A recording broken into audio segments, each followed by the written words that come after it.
Hello, welcome back to our show, Thinking with Mostacho. Today, we'll be discussing a question posed by a viewer in the comment section.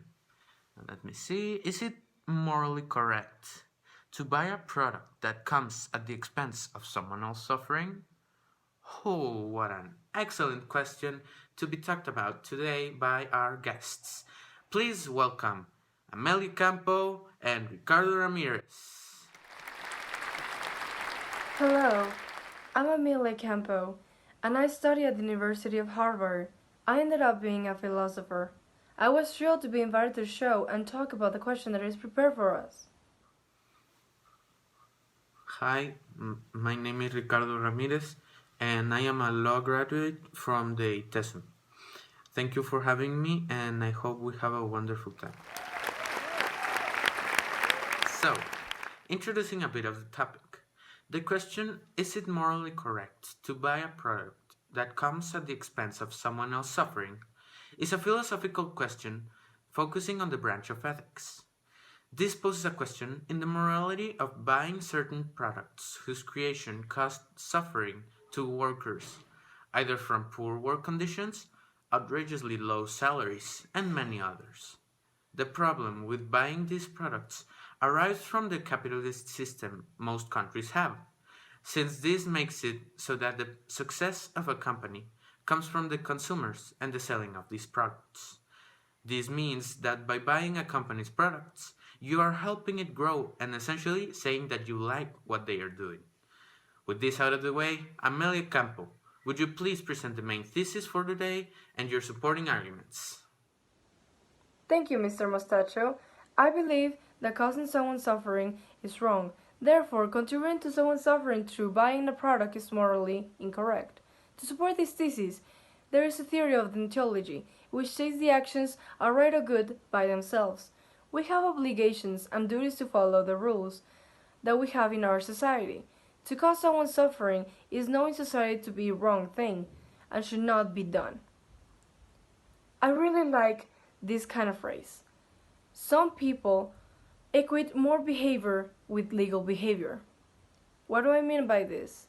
Even though the action may not be illegal, it is still not moral. Why? Their action is in their right. They want the product, they get the product. Therefore, they are doing an action for their own good. But if we see it from a deontological point of view, in which these people acknowledge what happens when they buy the product, it is not following the moral law. In fact, that is not morally correct to cause someone suffering. Ignoring what is happening is wrong. And this was found by the ethical issues of financial services in the presentation of Ronald F. Duska and James A. Mitchell. For my second argument, I want to make myself more clear by giving an example. Let's just say that you have a friend, and you are very good friends with them. Since you know them so well, you know they're a good person and will always have your back. One day you go visit your friend to get to know what they do for a living. As it turns out, they make money off their employees and don't pay them fairly. What will you do in this situation? Let's just say that you ignore it. It's not that bad, right? The friend is doing their job, they're making money for themselves, and it's right for them. But what about the employees? Is it fair? What if you were an employee? Would you still ignore it? What would you change? In my opinion, I would talk to them about it and tell them what I think. The employees are suffering because of the unfairness. It's not fair at all.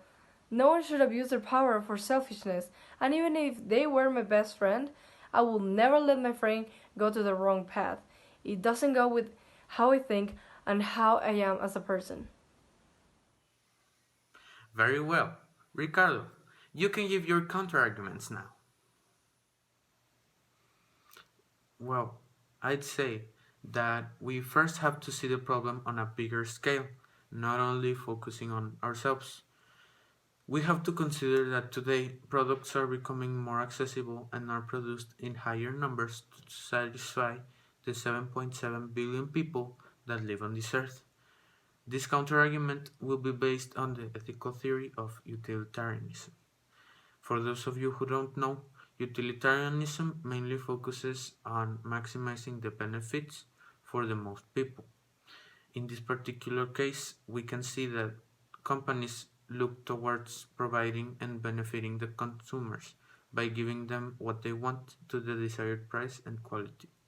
There might be some people that have to go through some hard times, but it is a hardship needed to provide for the grand majority of people. Another argument could be connected to how we work with animals. Eating is a necessity for all human beings, so we need to satisfy the demand of food for everyone, even though we have to kill some animals.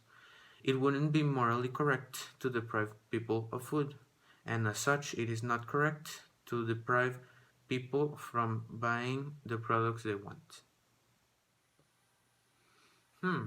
How interesting. Amelia, could you please wrap up by rebuting these counterarguments? Really good points there, Ricardo.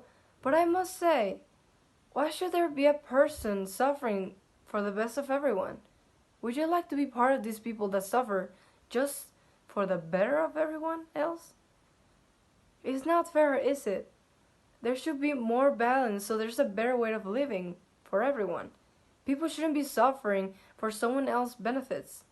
What makes a person deserve more pain and suffering than another person?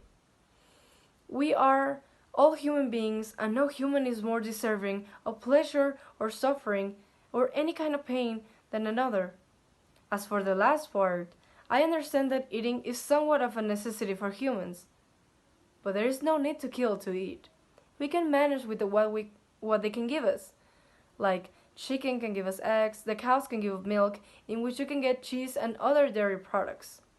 There is also substitute meat, which tastes really similar to regular meat, and other stuff that we can enjoy without having the need to kill. It wouldn't be fair if it was the other way around, would it? Impressive. I love the passion you both had, and good arguments at that. Thank you so much for joining us today. And lastly, thanks to the viewers for joining us as well. Did you guys like the arguments? Was there something else you'd like to add? Let us know in the comments below. As always, thank you all for watching and have a good rest of your day.